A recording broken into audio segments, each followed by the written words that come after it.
أعوذ بالله من الشيطان الرجيم بسم الله الرحمن الرحيم അസ്സലാമു അലൈക്കും വറഹ്മത്തുള്ളാഹി തആല വബറകാതുഹു. ഞാൻ ഈ വീഡിയോയിൽ പറയാൻ പോകുന്നത് പ്രധാനമായ ഒരു ദിക്റാണ്. ആ ദിക്ർ നമ്മൾ ആവർത്തിച്ചു കഴിഞ്ഞാൽ നമ്മളെ ജീവിതങ്ങളെല്ലാം വളരെ മെച്ചപ്പെട്ട് ദുനിയാവും ആഖിറവും നല്ല രീതിയിൽ പോകുന്നതാണ്. അപ്പോൾ ദുനിയാവിൽ നമ്മൾ ഏതെങ്കിലും ഒരു കാര്യം നമ്മൾ ഉദ്ദേശിച്ച് പ്രവർത്തിക്കണമെന്ന് തോന്നിക്കഴിഞ്ഞാൽ ആ കാര്യങ്ങൾ പൂർണ്ണമായി വിജയത്തിലേക്ക് അല്ലാഹു സുബ്ഹാനഹു വ തആല ആക്കി തരുന്നതാണ്. ഏത് നല്ല ഹലാലായ കാര്യങ്ങളായാലും അത് വിജയത്തിലേക്ക് അങ്ങ് എത്തുന്നതാണ്. അപ്പോൾ അതിനുവേണ്ടിയുള്ള ശ്രമമാണ് നമ്മൾ നയിക്കേണ്ടത്. അപ്പോൾ ദുനിയാവ് രക്ഷപ്പെടണം, ആഖിറവും രക്ഷപ്പെടണം. ദുനിയാവ് രക്ഷപ്പെട്ടെങ്കിലേ ആഖിറവും രക്ഷപ്പെടാൻ സാധ്യത ഉള്ളൂ എന്നാണ് പറയുന്നത്. അപ്പം ഏതൊരു ദുആയിൽ തന്നെയും പറയുന്നത് റബ്ബന ആത്തിനാ ഫിദ്ദുനിയാ ഹസനത്തും വഫിൽ ആഖിറതി ഹസനത്തും വഖിനാ അദാബന്നാർ എന്നാണ് നമ്മൾ ദുആ ചെയ്യുന്നത്. അപ്പോൾ ദുനിയാവും ആഖിറവും നമുക്ക് വേണം. അപ്പോൾ ആദ്യമായിട്ട് നമുക്ക് വേണ്ടി നമ്മളിപ്പോൾ ജീവിക്കുന്നത് ദുനിയാവിലാണ്. അപ്പോൾ ദുനിയാവിൽ നമ്മൾ ജീവിക്കുമ്പോൾ നമ്മുടെ ദുനിയാവിലെ കാര്യങ്ങളെല്ലാം വളരെ ഇസ്ലാമിയത്തോടു കൂടി വളരെ ഐശ്വര്യത്തോടു കൂടി നമുക്ക് മുമ്പോട്ട് പോകണം. അതായത് അതിൽ നിന്ന് ഉദ്ദേശിക്കുന്നത് നമ്മുടെ കുടുംബജീവിതമാണ്. നമ്മുടെ കുടുംബജീവിതം ഐശ്വര്യപരമായ ഇതിൽ കൂടി നല്ല രീതിയിൽ കൂടി മുമ്പോട്ട് പോയെങ്കിലേ നമുക്ക് അങ്ങോട്ടുള്ള കാര്യങ്ങൾ മുകളിലോട്ടുള്ള കാര്യങ്ങൾ പിന്നെ നന്നാക്കാൻ കഴിയുള്ളൂ. അപ്പോൾ അതുകൊണ്ട് നമ്മൾ ഈ ജീവിതം, നമ്മളെ ഈ കുടുംബമാണ് നമ്മൾ ഉദ്ദേശിക്കുന്നത്. നമ്മളെ കുടുംബജീവിതം എപ്പോഴും ഐശ്വര്യമായിരിക്കണം.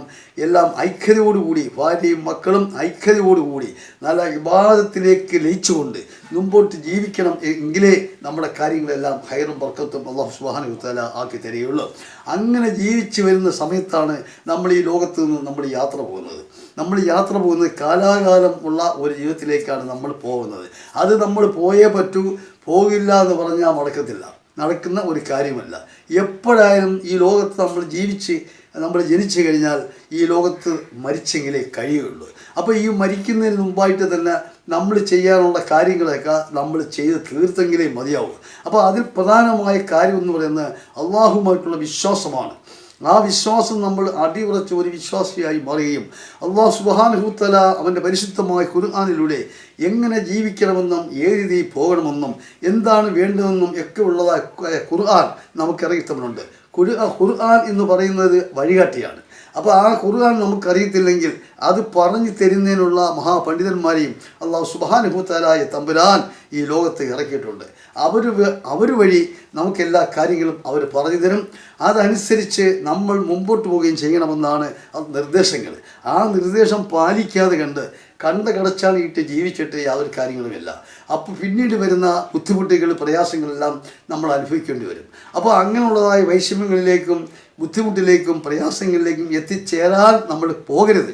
അതിനുള്ള വഴി നമ്മൾ ഒരുക്കുകയും ചെയ്യരുത്. അപ്പോൾ ഇപ്പോൾ നമ്മൾ എന്ത് വേണമെന്ന് ചോദിച്ചാൽ നമ്മുടെ കാര്യങ്ങൾ നമ്മൾ വളരെ കൃത്യനിഷ്ഠയായിട്ട് അള്ളാഹുവിൽ ലയിച്ചുകൊണ്ട് അള്ളാഹുവിനെ മനസ്സിൽ കണ്ടുകൊണ്ട് നമ്മൾ നല്ല കാര്യങ്ങളിലേക്ക് നമ്മൾ നീങ്ങിക്കഴിഞ്ഞാൽ അത് അതിൻ്റെതായ വഴി കൂടി ആ റൂട്ടിൽ കൂടി നമ്മൾ പോവുകയും നമ്മുടെ കാര്യങ്ങളെല്ലാം അല്ലാഹു സുബ്ഹാനഹു വ തആല ഐശ്വര്യ സമ്പൂർണ്ണമാക്കി തരികയും ചെയ്യും. നമ്മുടെ കുടുംബജീവിതം ഐശ്വര്യ സമ്പൂർണ്ണമായി കഴിഞ്ഞാൽ അതിൽ വലുത് മറ്റൊന്നുമില്ല. എപ്പോൾ നമ്മുടെ കാര്യങ്ങളൊക്കെ നീറ്റായി എന്ന് തന്നെ പറയാം. അങ്ങനെ പോകണമെങ്കിൽ എന്ത് വേണമെന്ന് ചോദിച്ചാൽ അള്ളാഹുവിൽ അടിയുറച്ച്, അള്ളാഹുവിലും റസൂലുള്ളാഹി സ്വല്ലല്ലാഹു അലൈഹി വസല്ലം തങ്ങളിലും നമ്മൾ അടിയുറച്ചങ്ങ് വിശ്വസിച്ചുകൊണ്ട് അള്ളാഹുവിൻ്റെ മാർഗത്തിലേക്ക് ലയിച്ചുകൊണ്ട് അള്ളാഹുവിലേക്ക് നമ്മൾ പോയി കഴിഞ്ഞാൽ നമ്മുടെ ജീവിതം ഏറ്റവും ഉന്നതമായ അവസ്ഥയിലേക്ക് അല്ലാഹു സുബ്ഹാനഹു വ തആല എത്തിക്കുകയും ഈ ദുനിയാവും ആഖിറവും അല്ലാഹു സുബ്ഹാനഹു വ തആല തമ്പുരാൻ എളുപ്പമാക്കി തരികയും ചെയ്യുമെന്ന് അള്ളാഹിൻ്റെ പരിശുദ്ധമായ ഖുർആനിൽ നമ്മളെ അറിയിച്ചിട്ടുണ്ട്. നമ്മളെ നല്ലതുപോലെ അറിയിച്ചിട്ടുണ്ട്. ഖുർആൻ എടുത്ത് വെച്ച് പരിശോധിച്ച് നോക്കിയാൽ ഏതൊരു കാര്യത്തിനും പരിഹാരമാർഗം അള്ളാഹുവിൻ്റെ പരിശുദ്ധമായ ഖുർആനിൽ നിന്നും നമുക്ക് കിട്ടുന്നതാണ്. ഖുർആൻ നമ്മൾ വഴികാട്ടിയും കൂടിയാണ്. ഖുർആൻ നമുക്ക് പഠിപ്പിച്ചു തരുന്ന മഹാന്മാരായ പണ്ഡിതന്മാരാണ്. ആ പണ്ഡിതന്മാരെയും അല്ലാഹു സുബ്ഹാനഹു വ തആല ഈ ലോകത്ത് ഇറക്കിയിട്ടുണ്ട്. നമുക്ക് വേണ്ടിയാണ് ഇവരെ ഇറക്കിയിരിക്കുന്നത്, ആലിമീങ്ങളെ ഇറക്കിയിരിക്കുന്നത്. അവർ നമുക്ക് പറഞ്ഞു തരും. ആ പറഞ്ഞു തരുന്നതായ ഭാഗങ്ങൾ അത് ശ്രദ്ധാപൂർവം നമ്മൾ ചെയ്യുകയും അനുസരിക്കുകയും അള്ളാഹുവിൽ ലയിച്ചുകൊണ്ട് അള്ളാഹുവിൽ ഭയന്നുകൊണ്ട് നമ്മൾ ഈ ലോകത്ത് ജീവിച്ചു കഴിഞ്ഞാൽ നമ്മുടെ ബുദ്ധിമുട്ടുകൾ, പ്രയാസങ്ങൾ, വൈഷമ്യങ്ങൾ നമ്മൾ എല്ലാം അള്ളാഹു മാറ്റിത്തരികയും ഏത് കാര്യത്തിനാണോ നമ്മൾ തിരിച്ചത് അതെല്ലാം അള്ളാഹു താല നന്നാക്കി തരികയും എല്ലാം ഹയറാക്കി തരികയും ചെയ്യുമെന്ന് ഇതിൽ നിന്ന് നമുക്ക് മനസ്സിലാക്കാം. അതുകൊണ്ട് ഞാനിതാ ഈ ദിക്ർ ചെല്ലാൻ പോകുന്നു. ഈ ദിക്ർ നിങ്ങൾ ചെല്ലണമെന്നും കൂടി പറഞ്ഞുകൊണ്ട് തൽക്കാലം ദിക്റിലേക്ക് ഞാൻ കടക്കുന്നു. ഉടൻ ഞാൻ ദിക്ർ ചെല്ലുന്നുണ്ട്. അല്ലാഹുമ്മ ഇന്നി അസ്അലുക മിൻ കുല്ലി ഖൈറിൻ ഹസായിനുഹു ബിയദിക.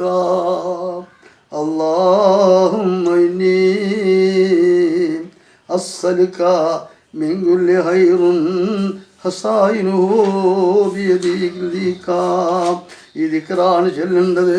ഈ ദിക്ർ ചെല്ലുമ്പോൾ ആദ്യം നിങ്ങൾ ഈ ദിക്ർ തുടങ്ങുമ്പോൾ ഒരു 101 പ്രാവശ്യം ഈ ദിക്ർ നിങ്ങൾ ചെല്ലണം. പിന്നീടുള്ള സമയങ്ങൾ, പിന്നീടുള്ള ദിവസങ്ങൾ എത്രത്തോളം നിങ്ങളുടെ സമയമനുസരിച്ച് നിങ്ങൾ ചെല്ലിയാൽ അത് അത്രത്തോളം നല്ലതാണ്. ഈ ചെല്ലുന്നവർക്കും കേൾക്കുന്നവർക്കും അല്ലാഹു സുബ്ഹാനഹു വ തആല തമ്പുരാൻ വണ്ണമായ പ്രതിഫലം കൊടുക്കട്ടെ എന്ന് ഇതിലൂടെ പ്രാർത്ഥിച്ചു കൊള്ളുന്നു. പടച്ച തമ്പുരാനെ, ചെല്ലുന്നവർക്ക് എല്ലാവിധ ഗുണവും ഐശ്വര്യവും ഇത് കാണുന്നവർക്കും കേൾക്കുന്നവർക്കും അല്ലാഹുവേ നീ കൊടുക്കണമെന്ന് പ്രാർത്ഥിക്കുന്നു. ഇത് കാണുന്നവരും കേൾക്കുന്നവരും ഒന്ന് സബ്സ്ക്രൈബ് ചെയ്യും, ലൈക്ക് ചെയ്യും, മറ്റുള്ളവരെ അറിയിക്കുകയും ചെയ്യണമെന്നും കൂടി പറഞ്ഞുകൊണ്ട് തൽക്കാലം അതാ ഞാൻ നിർത്തുന്നു. അസ്സലാമു അലൈക്കും വറഹ്മത്തുള്ളാഹി തആല വബറകാതുഹു.